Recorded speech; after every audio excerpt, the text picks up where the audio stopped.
It seems that the world doesn't respond to what's real. It responds to what you expect, to what you assume, to what you believe is already true. At the deepest levels of physics, particles behave differently depending on what could be known, not what actually happened. So maybe it's not just about effort. Maybe the trick is also to act as if it's already done. So is it ancient wisdom or modern physics? Mystics have said it for centuries. Florence Shinn wrote about it in the 1920s. And some say the Freemasons whispered about it behind closed doors. Your thoughts shape reality. But it's not just esoteric philosophy anymore. In quantum physics experiments, the double slit, delayed choice, and quantum eraser experiments, reality literally changes based on observation. So what happens if your mind is doing the observing?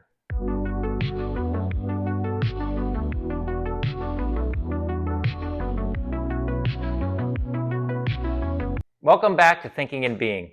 If you like what you see today, please be sure to like and subscribe, as this will enable you to see more content just like this. And it's going to be my pledge to you, as I've said before, that I'm going to make each successive video 1% better as we go along. And I really appreciate you watching and being here along with me for the ride. Today I want to talk about how your thoughts can shape your reality, what this means according to Freemasons and according to physics, do a check on how you might be creating reality or not, and talk about some pro tips on how to best let your thoughts drive good things in your life.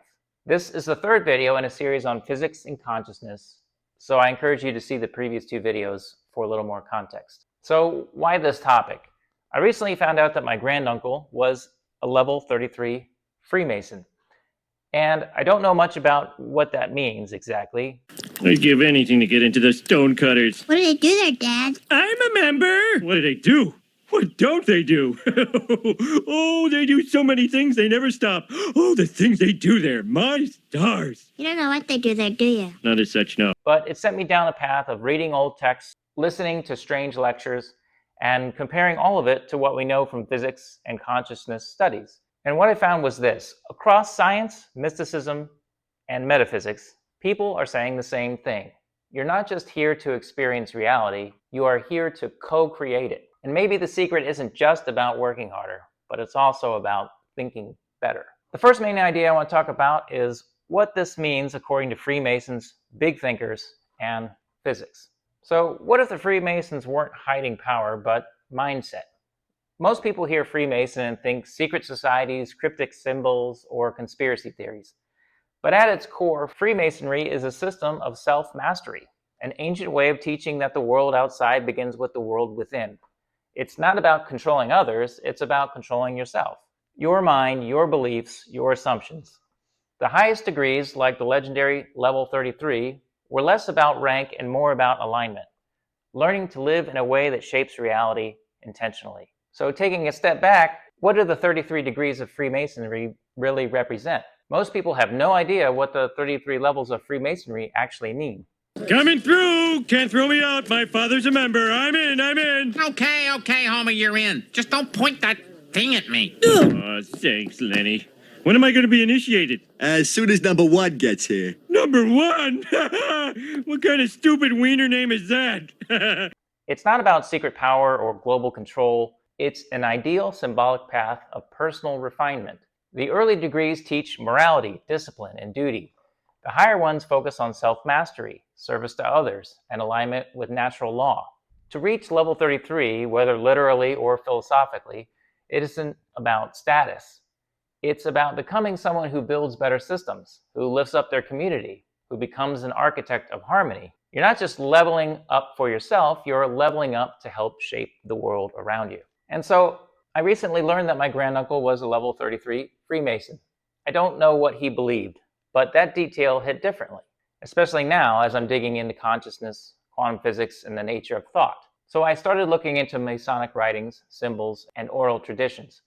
And what I found wasn't magic, it was mindset, a recurring theme that thought isn't just internal, it's a creative force. They were speaking in allegory, but the lesson was clear. You're not just a passive player in life. You're here to tune your mind and shape the game. One of the earliest modern thinkers to preach thought as reality was Florence Scovel Shinn, author of The Game of Life and How to Play It. And I have that book right here. Her core principle: what you feel, you attract. What you expect, you receive. She believed that you must act as if your desire is already real. Walk like the job is yours. Speak like the healing is done. Live like the door is already open. And somehow, reality shifts to match the assumption. And another related idea, in a way, is a blueprint of reality. As above, so below is a phrase that comes from Hermeticism, one of the oldest esoteric traditions. It means what happens on one level of existence is reflected on all others. There are three key levels: spiritual, which is pure possibility, source energy; mental, which is thoughts, emotions, and imagination; and then physical, what actually shows up in the real world. The idea is that everything flows downward. Spirit informs mind, mind shapes matter. When your inner world is aligned with your higher self, your deeper blueprint, then the outer world becomes a natural reflection. So if reality isn't working for you, don't fight the outside. Try to fix the blueprint. Other thinkers, such as William James, one of the fathers of modern psychology, once wrote, "My experience is what I agree to attend to."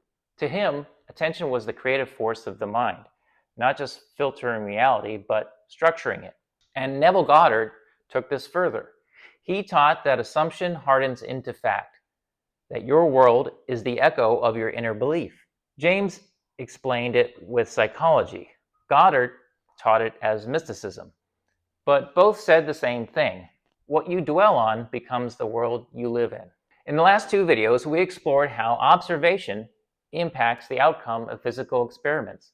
In the double slit, particles change behavior based on whether they were observed.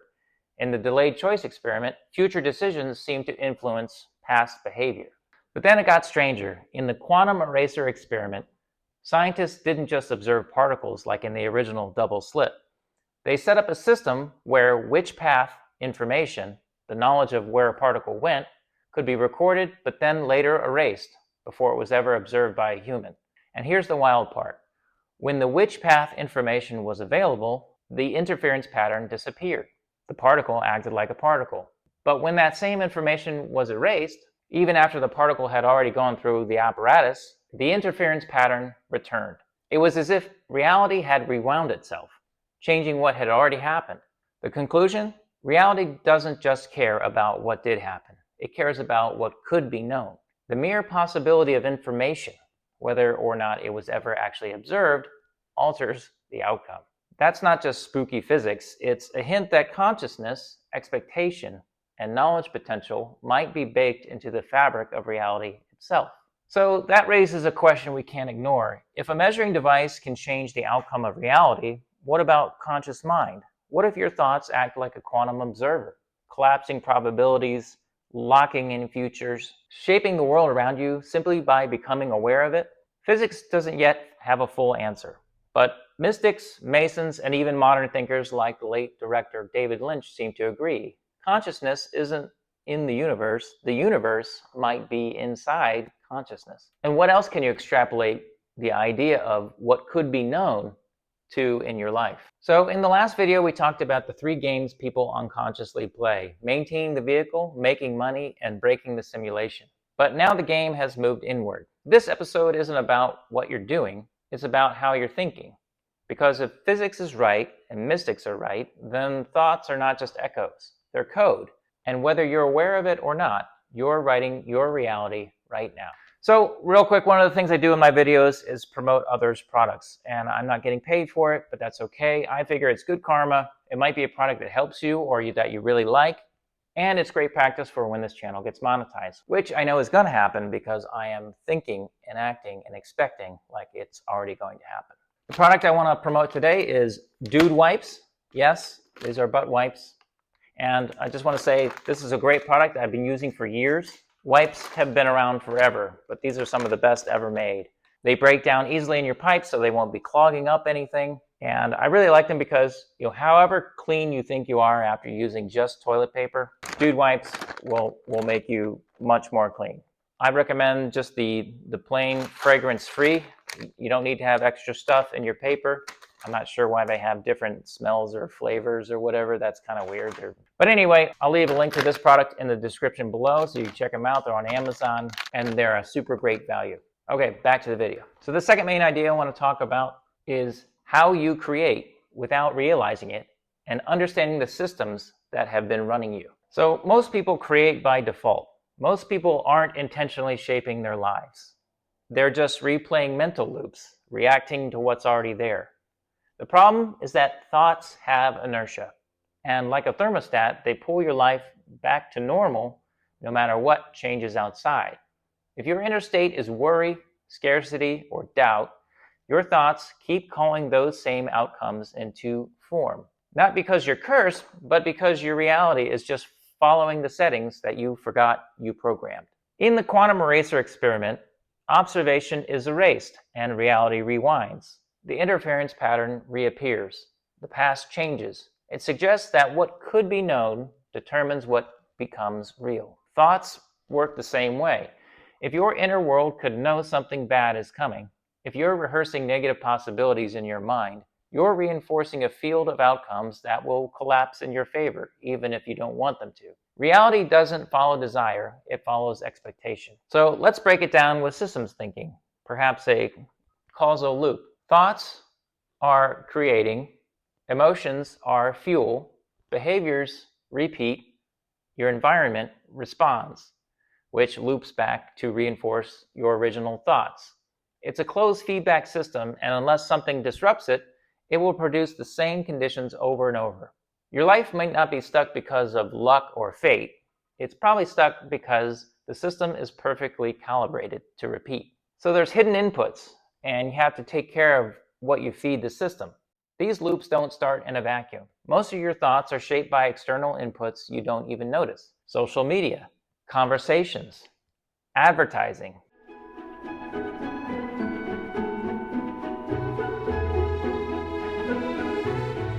childhood experiences, cultural programming. If you're not filtering those inputs intentionally, they become the default architects of your inner reality. You're always programming yourself. The only question is, are you the one writing the code? Systems always send signals when something's off. In life, those signals are emotional. Anxiety or misalignment with the future, depression or disconnection from meaning, frustration, some unmet need, numbness, chronic overload. These aren't random feelings. They're diagnostic pings from the system. Ignore them and the loops get stronger. Acknowledge them and you create the opportunity to recode the pattern. So breaking the loop begins with awareness. Like in quantum physics, just observing the system differently can change it. The moment you notice your own loop, the moment you catch yourself mid-thought, mid-assumption, mid-collapse, you create a point of leverage. A new possible timeline begins. You don't have to fight the whole system at once. Just introduce a different observer, one who knows that thoughts aren't just noise, they're choices. If you want to get in your best shape, you must change how you think. If you say things like, I have bad genetics, I can never get in shape, don't be surprised when you end up out of shape. The trick is to think and act like you're in the shape you want to be in before you get there. And that clip you just saw was from a YouTube channel called @JRStretch1. One of the things I do in my videos is do a quick YouTube shout out to another content creator that I really like. I do this because I feel like it's good karma and also because I want to give them the credit they deserve for motivating me to do what I'm doing here. Daniel is a great content creator for those looking to get into and stay in better shape. I like how he focuses on mobility exercises because these are things that we all take for granted. He also has great hard-hitting, informative shorts about diet and nutrition that I often go back to. You'll definitely learn something watching every one of his videos, and I love him because he emphasizes the risk of losing muscle mass, losing bone mass late in life, and gives you tips on how to build them back. Please go check him out as his videos give great motivating advice and tips that I'm sure you haven't thought of yet, with a little hint of humor. I'll leave a link to his channel as well as one of my favorite videos about how you need to treat your body as a system and about the habits to help you succeed. Okay, back to this video. And the last main idea I want to talk about are tips on how to turn your thoughts into positive outcomes in your life. Start with the feeling, not the wish. Most people think that manifestation starts with wanting something, but that's backwards. Your mind shapes reality not by wanting, but by feeling as if it's already done. That's the frequency that collapses possibilities into form. Thoughts are electrical. Emotions are magnetic. Together they create your attractor field. So instead of asking, how do I get it? Ask, what does it feel like to already have it? Then live from that state, not toward it. Visualizing became a normal thing. If I can see it, then it must be a reality. And I can make it a reality. So for me, the vision became a reality. So it was only then a matter of following through with the work.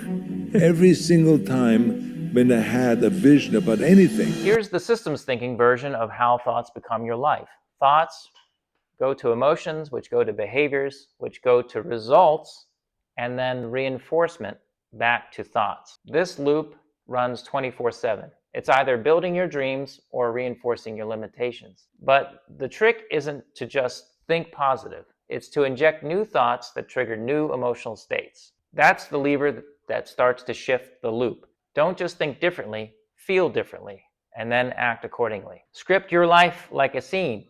Writers and directors know this. People like Jim Carrey and Arnold Schwarzenegger also know this. The scene doesn't start when the camera rolls. It starts with intention, a feeling, a goal, a shift in energy. Try this. Write a short paragraph describing your ideal reality as if it's already true. Use present tense. I live in, I create, I love. Read it daily, not to manifest, but to anchor your frequency. You're not writing fiction. You're tuning your system to recognize and reinforce that version of reality. So didn't you write yourself a check? I heard that you did. Is that I true? wrote myself a check for $10 million for acting services rendered, and I gave myself 5 years, or 3 years maybe, and I dated it Thanksgiving 1995, and I put it in my wallet, and I kept it there, and it deteriorated and stuff, but then just before Thanksgiving 1995, I found out that I was going to make $10 million on, I think it was Dumb and Dumber, maybe. Dumb and Dumber, yeah. Yeah. So you visualize yourself like... Stillness is a signal booster. One of the most powerful tools to shape your reality is to stop feeding the noise. When your mind is cluttered, your signal is scattered. You're broadcasting 50 different frequencies at once. Stillness, meditation, silence, solitude, acts like quantum coherence.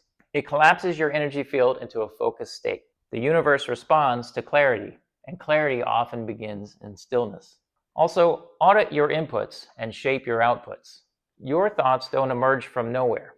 They're the downstream product of what you feed your system. Like I said before, media, conversations, internal self-talk, environments, sleep, movement, and breath. Use a basic systems model. Input, processing, output. To get better outputs, upgrade your inputs. Change what's coming in, and what goes out will follow. This is manifestation through engineering, not wishful thinking. Irish teacher I had in the second grade who said, whenever I want something, I pray to the Virgin Mary and I ask her to ask God for it. And I promise something in return and I get whatever I want. Like that, and I went, I need a bike. I went home and I prayed for a bike, and 2 weeks later I walked into the living room and there was a brand new Mustang bike with a banana seat and chopper handlebars sitting in the middle of the living room. And I said, "What's this?" And they said, "You won it in a raffle." And it turns out I won it in a raffle that I never entered. That a friend of mine went into a sporting goods store and put my name in the raffle as well as his. So that was 2 weeks later. So also, live like it's already true. Florence Shinn taught us this. So did Neville Goddard. So do mystics and high-level performers. The most powerful thing you can do is assume it's done, then act accordingly. This isn't delusion, it's alignment. You're becoming the version of you who would naturally experience that reality. Dress like them, speak like them, work hard like them, think like them. Welcome to the club number 908. You have joined the sacred order of the stonecutters, who since ancient times have split the rocks of ignorance that obscure the light of knowledge and truth. Now let's all get drunk and play ping pong. Collapse the version of reality that matches your signal. Because if quantum physics is right, you are not waiting for the outcome. The outcome is waiting for you. Thanks for watching today. I know there's a lot of different thoughts out there on these topics, so go ahead and comment below and tell us what you think. My 3 key takeaways are: your thoughts are architecture. They don't just reflect the world, they build it. Freemasons and physics agree. Reality starts in the mind. Don't wait for proof. Live like it's already true. That's the proof. If you liked what you saw today, please like and subscribe, as it'll keep content like this coming your way. And it's my goal to make this content entertaining and funny, enlightening and educational, as well as a little bit nostalgic. Stay tuned, as we'll talk about a lot of different topics that affect your thinking and your being. As I said, this video is the 3rd video in a series, and the next video is going to be about how it's best to think in terms of probabilities. Until then, keep thinking and being, and do not go gentle into that good night.